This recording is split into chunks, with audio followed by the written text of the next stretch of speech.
ओम शांति पाल भाई। ओम शांति। आज तो बाबा ने मुरली में सबसे ऊपर में वरदान दे दिया है, सुदर्शन चक्रधारी वो, और उसी के ऊपर बाबा ने मुरली चलाई है पूरी। फिर बाबा ने बोला कि बच्चे लाइट हाउस भी बनना है।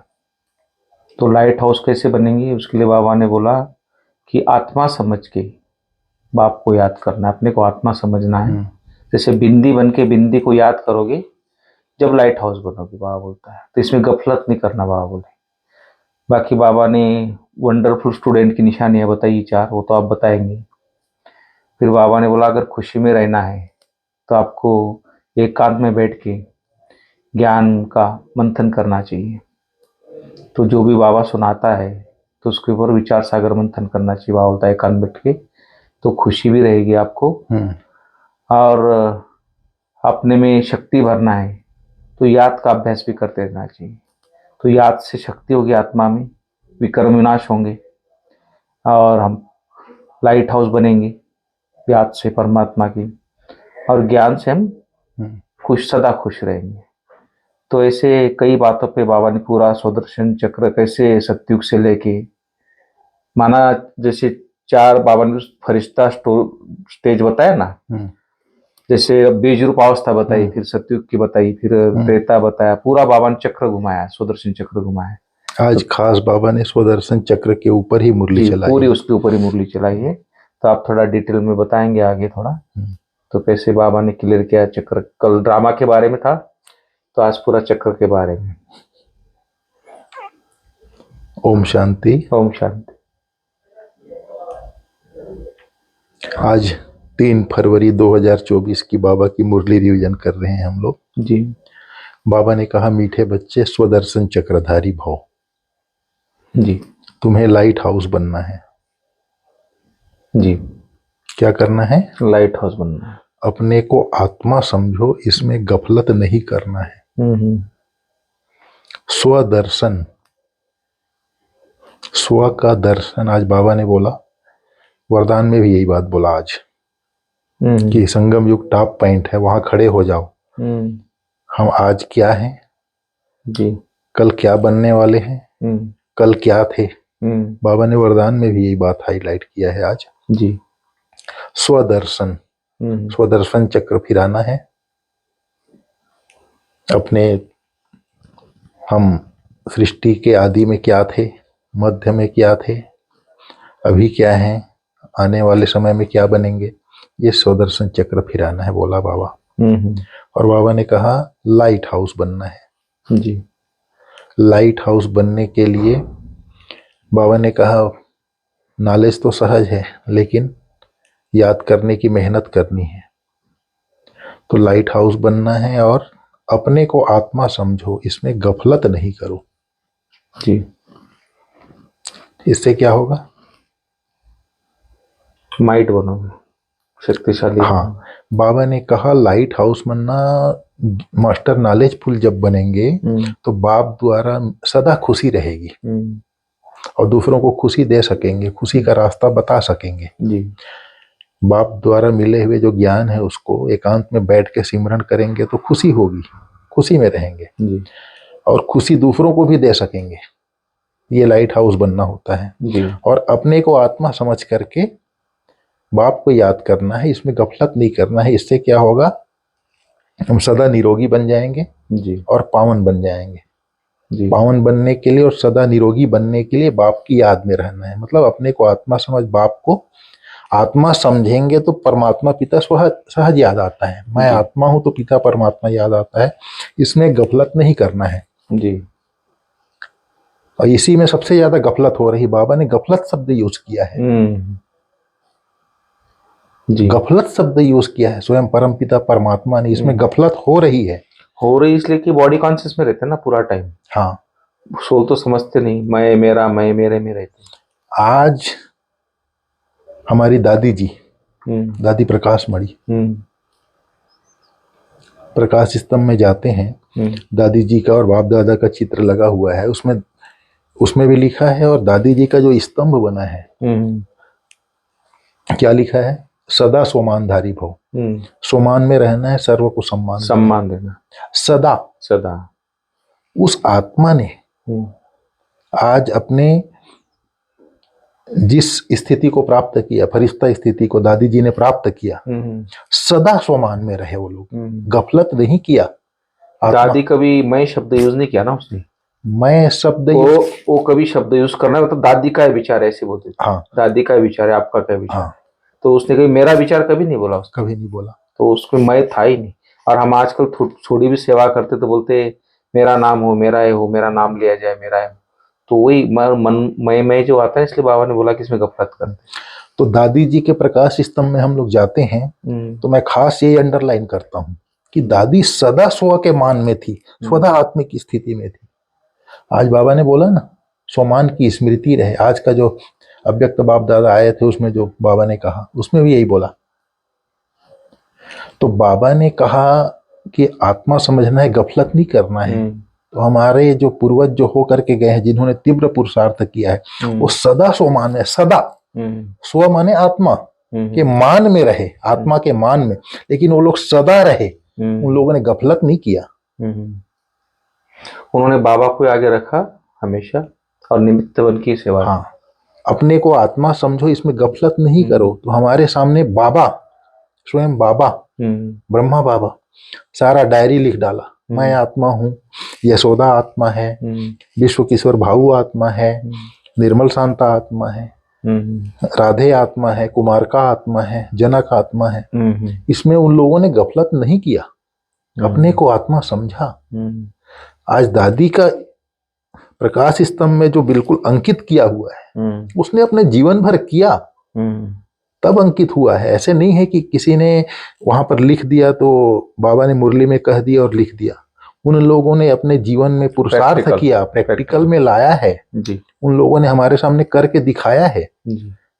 तब आज हमारे लिए वो लोग एग्जाम्पल है और हमको भी यही करना है। इसीलिए बाबा आज कह रहा है, अपने को आत्मा समझो, इसमें गफलत नहीं करना है, सदा स्वमान। पारा मिसल खिसक जाता है, फिर तुरंत वापस आओ, 24 घंटा घूमते रहो। नहीं, बाबा ही बोलता है, कई बार बच्चे मैं भी भूल जाता हूँ बाबा को, भोजन पे कई बार भूल जाता हूँ, लेकिन फिर उसको याद करता हूँ बार बार। इसीलिए प्रैक्टिस तो करना ही पड़ेगा। इसीलिए आप और हम मिलते हैं तो खास इसके लिए आपको भी मैं अंडरलाइन कराता हूँ कि स्वमान को घोटो, सदा स्वमान में रहो। तो ये चीज है। और बाबा ने आज कहा प्रश्न उत्तर में, तुम वंडरफुल स्टूडेंट हो। कैसे जी? बाबा ने कहा गृहस्थ व्यवहार में रहते हुए जी 8 घंटा शरीर निर्वाहार्थ कर्म करते हो, 8 घंटा 21 जन्मों के लिए कमाई करते हो, अर्थात दूसरों को भी बाप समान बनाने की सेवा करते हो। फिर बाप और घर को याद करते हो 8 घंटा, इसलिए वंडरफुल स्टूडेंट हो। 3 बातें कही जी। 8 घंटा स्वयं के शरीर निर्वाहार्थ, 21 जन्मों के कमाई के लिए 8 घंटा, और फिर 8 घंटा बाप और वर्षे को याद करते हैं वर्तमान जीवन को श्रेष्ठ बनाने के लिए। तो बाबा ने कहा नॉलेज तो सहज है, लेकिन पावन बनने की मेहनत करनी है। ये बात कहा बाबा ने। तो इसलिए हमारा जीवन वंडरफुल क्या है? स्टूडेंट लाइफ है। Student life. बाबा ने कहा सदा खुशी में रहना है। तो बाप द्वारा मिले हुए जो खजाना है उसको एकांत में बैठ कर उसका सिमरण करो जी, स्मृति में लाओ, उसका विचार सागर मंथन करो, तो खुशी रहेगी। ज्ञान तो इतना चीज है, नशा चढ़ता है। जैसे बाबा ने कहा आप बच्चे मास्टर सर्वशक्तिवान आत्मा हो, कितनी खुशी की बात है, कितना नशा का बात है। ये सर्वशक्तिवान बाप का बच्चा, मैं आत्मा मास्टर सर्वशक्तिवान हूँ। वाह रे मैं, वाह मेरा भाग्य। सर्वशक्तिवान इस सृष्टि का मालिक, उसका बच्चा हूं मैं स्वयं ऐसा हूं। तो अंदर ही अंदर घोटते घोटते स्मृति भी आती है, खुशी भी होती है जी। समझ में आया? तो ये बाबा इसीलिए बोलता है ज्ञान रत्नों को धारण करो, एकांत में बैठ जाओ, उसका चिंतन करो, सिमरण करो, खुशी भी होगी। फिर बाबा कहता है सदा निरोगी बनने के लिए, पावन बनने के लिए याद में रहने की मेहनत करनी है जी।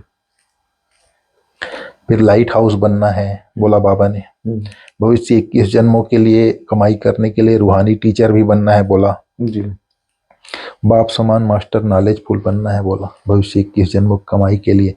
फिर बाबा ने आज कहा त्रिकालदर्शी स्थिति द्वारा तीनों कालों का स्पष्ट अनुभव करने वाले मास्टर नॉलेजफुल भव। त्रिकालदर्शी स्थिति द्वारा तीनों कालों का स्पष्ट करने अनुभव करने वाले मास्टर नॉलेजफुल भव।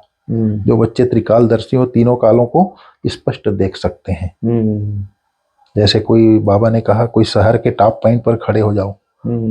जैसे हम लोग माउंट आबू जाते हैं तो एक तो गुरु शिखर है टॉप पॉइंट, और हम लोग जैसे जयपुर पैलेस है नकी लेक के ऊपर, तो जयपुर पैलेस के टॉप में खड़े हो जाओ तो सारा आबू दिखता है जी। और सीन जो है इतना अच्छा लगता है, आनंद आता है। उसी प्रकार बाबा ने आज उदाहरण दिया, किसी भी शहर में जाते हो तो उसके टॉप पॉइंट पे खड़े हो देखने में मजा आता है।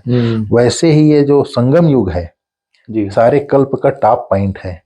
यहाँ पर खड़े हो जाओ, जैसे बाबा से सृष्टि चक्र बनाया है ना, सतयुग, त्रेता, द्वापर, कलयुग, संगम युग, तो आप अपने आप को स्थित करके देखो। आज मैं संगम युगी ब्राह्मण हूँ, कल देवता बनने वाला हूँ, द्वापर युग में पूज्य था। तो टॉप में खड़े हो जाओ तो हम पूरा चक्र दिखाई देता है। हम देवता थे, फिर देवता बनने वाला हूँ, यह ज्ञान सहज हो जाता है। इसी खुशी में रहना है, बोला बाबा जी। फिर बाबा ने कहा आज हर घड़ी को अंतिम घड़ी समझो, समझकर एवर रेडी रहो। इसके बारे में आप क्या सोचते हैं? हर घड़ी को अंतिम घड़ी समझो तो एवर रेडी रहेंगे।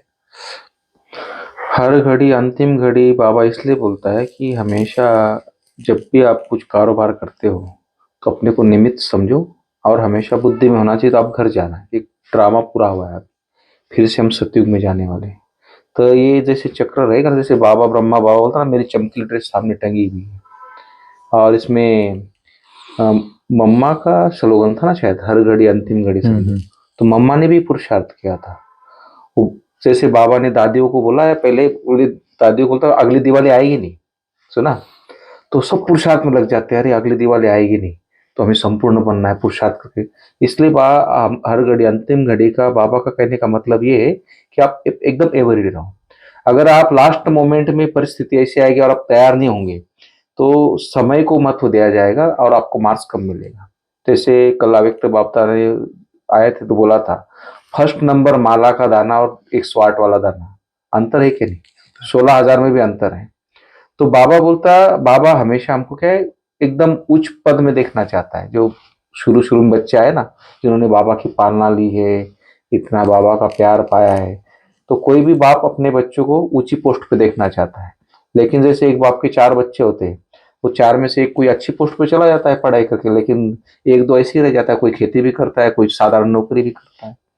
तो ड्रामा अनुसार जो जिसका पार्ट है वो तो बचेगा, लेकिन पुरुषार्थ से अपने पार्ट को ऊंचा कर सकते हैं। बिल्कुल, अगर लगन रहे, जैसे कल बाबा बोल रहे थे ना व्यक्त बाबा की, बोली विजय तुम्हारा जन्म सिद्ध अधिकार है ही, इसमें कोई डाउट ही नहीं है। ब्राह्मण बना माना विजय है तुम्हारी, कलप कलप विजयी बने हो, आज के विजय नहीं बने हो। तो इसलिए हमें अंदर से नशा होना चाहिए कि भाई मैं कलप कलप का विजयी रतन हूँ, विजयी आत्मा हूँ, तो मैं क्यों नहीं कर सकता? बिल्कुल। अगर ये समझेंगे और हमेशा कर्म करते समय अटेंशन रहेगा कि जो कर्म मैं करूंगा मुझे देख और भी करेंगे, और हर घड़ी अंतिम घड़ी हमेशा बाबा के ज्ञान की वो जो बुद्धि में रहेगी कि भाई अंतिम समय कभी भी आ सकता है। आज हमारा कब अंतिम समय मुझे पता है क्या? कभी भी आ सकता है, आज गया कल नहीं है, परसों नहीं है, सुना। तो कौन कब चला जाएगा इसका कोई भरोसा नहीं। और आज तो अचानक का पार्ट भी चल रहा है। आपने देखा कोरोना काल में इतने अच्छे अच्छे लोग, हेल्दी वेल्दी लोग चले गए, तो उन्होंने थोड़ी सोचा था हम चले जाएंगे। बिल्कुल। तो इसीलिए आजकल सिचुएशन ऐसा है, वातावरण ऐसा है संसार में, और कब क्या लड़ाई लग जाए, कब कोई एटॉमिक बम छोड़ दे, कब ये हो जाए, नेचुरल कैलेमिटीज आ जाए, किसी के बस में नहीं है। इसलिए बाबा बोलता है कि भाई जब आपका तन अच्छा है, आपका स्वास्थ्य अच्छा है, जब आपके पास सब कुछ है, तब आप पुरुषार्थ करके अपने को भरपूर कर लो। ये लक्ष्य सामने रखे कि भाई अंतिम घड़ी का पुरुषार्थ मुझे करना है। तो ये है अंतिम घड़ी बाबा। इसलिए मम्मा ने भी पुरुषार्थ करके, मम्मा बाबा से पहले चलेगी, लेकिन उसने अपना पद फिक्स कर लिया अपने पुरुषार्थ से। अगर ये सोचती कि अब तो बहुत जीवन पड़ा है, मैं करूंगी पुरुषार्थ, तो मैं कर लूंगी, अभी तो बाबा बैठा है, सुना, तो शायद वो उस पद को नहीं प्राप्त कर। इसलिए बाबा ने ये हर घड़ी अंतिम घड़ी की बात फिक्स किया है बाबा ने। तो ये बात है, तो पुरुषार्थ के लिए हमारे सुना, ऐसे नहीं कि वो लास्ट अगली दिवाली आई नहीं, आज देखो सब दादियां अरे अव्यक्त हो गई, सुना इतने साल से यज्ञ चल रहा है। तो धीरे धीरे वो लोग संपूर्ण बने पुरुषार्थ करके, बिल्कुल। क्योंकि उनका फाउंडेशन मजबूत बना। जब फाउंडेशन मजबूत बना, उनकी अवस्था नेचुरल हो गई। बिल्कुल। और जब एक समय ऐसा आता है जब नेचुरल अवस्था हो जाती है तो विकार भी अपने आप भाग जाता है। सामने उसको विकार माना क्या है, वो ज्ञान भी नहीं होता ये विकार भी है। तो इस टाइप की अवस्था उसको संपूर्ण अवस्था कहते हैं। तो ऐसी अवस्था बनाने के लिए आपको पुरुषार्थ तो शुरू में करना ही पड़ेगा, लगन लगानी ही पड़ेगी, तभी आप संपूर्ण तो बनेंगे। ये जो एक शब्द में बाबा ने कहा है ना स्लोगन में, जी हर समय अंतिम घड़ी है, इस जी। स्मृति से एवर रेडी बनो। जी बिल्कुल जो आपने बताया वही है, पर एवर रेडी बनो। जी। तो एवर रेडी का अर्थ है नष्टो मोह स्मृति स्वरूप। और लास्ट पेपर तो वही है। हाँ, तो एक्चुअल में ये जो गीता एपिसोड चल रहा है जी संगम युग का, जी। इसका पहला लेसन है मैं आत्मा हूँ, अंतिम लेसन है नष्टो मोह स्मृति स्वरूप बनो। जी तो एवर रेडी मीन्स नष्टो मोह स्मृति स्वरूप। बिल्कुल। बाबा ने कहा हर घड़ी को अंतिम घड़ी, मम्मा जैसे मम्मा का स्लोगन था, आपने भी बताया, हर घड़ी को अंतिम घड़ी समझो। उसके पहले जो स्लोगन था अभी संडे की मुरली में आई थी, हुक्मी हुकुम चला रहा है। हाँ। मतलब हम करण करावनहार बाबा है, हम निमित्त हैं। निमित्त है, जो बात आपने कही ना जी। तो ये इसका वही सीक्वेंस है जो आपने कहा कि करण करावनहार बाबा है, हुक्मी हुकुम चला रहा है, हम जो है निमित्त आत्माएं कर रही हैं जी। तो निमित्त समझने से क्या होता है, निमित्त बनाने वाला याद आता है। निमित्त बनाने वाला है तो हम फिर किसी चीज में मोह नहीं रहती, और कोई कार्य ऐसा हो भी गया तो उसका टेंशन भी नहीं होता। हाँ, नहीं, निमित्त बनाने वाला बाप है। हाँ। निमित्त बनाने वाला है तो भाई बाबा करा रहा है, बाबा करा। अब मेरी अंतिम घड़ी आ भी गई तो बाबा तो याद है ना। सही बात। मैं नष्टो मोह तो है ही हूं ना, मेरा तो है ही नहीं है जी जी। तो एवर रेडी हो गया ना मैं। जी। एवर रेडी के माना नष्टो मोह स्मृति स्वरूप जी। और नष्टो मोह स्मृति स्वरूप बनने की विधि है निमित्त भाव जी। निमित्त भाव के लिए मम्मा क्या बोलती थी, हुक्मी हुकुम चला रहा है, मतलब वो दूसरे शब्दों में बोलती थी, वो है वही शब्द करण करावनहार बाबा है या मैं निमित्त आत्मा हूँ। हुक्मी हुकुम चला रहा है मम्मा कहती थी, करण करावनहार बाबा है, मैं निमित्त आत्मा हूँ। निमित्त समझने से निमित्त बनाने वाला याद आएगा, मैंपन खत्म हो गया। तो अगर अंतिम घड़ी आ भी गई या समय जो जा रहा है बीत रहा है वो भी अंतिम घड़ी हमारी, वापस तो आएगी नहीं। दोनों बातें हैं, जीवन की भी अंतिम घड़ी और जो वर्तमान समय बीत रहा है ये भी अंतिम हो गया तो वो भी सफल हो गया जी। निमित्त बनाने वाला बाप बना रहा है हमको, निमित्त बाबा है, मैं तो करण करावनहार बाबा है, हम तो निमित्त आत्माएं हैं तो नष्टो मोह बन जाएंगे। नष्टो मोह माना एवर रेडी। बाबा का एक सीक्वेंस है, बाबा ने भी यही किया। मम्मा जो बोलती थी हुक्म हुकुम चला रहा है जी, हर घड़ी को अंतिम घड़ी समझो, पुरुषार्थ तीव्र हो जाएगी, एवर रेडी नष्टो मोह बन जाएंगे। तो सहज है बहुत जी। ठीक है, थैंक यू। ओम शांति।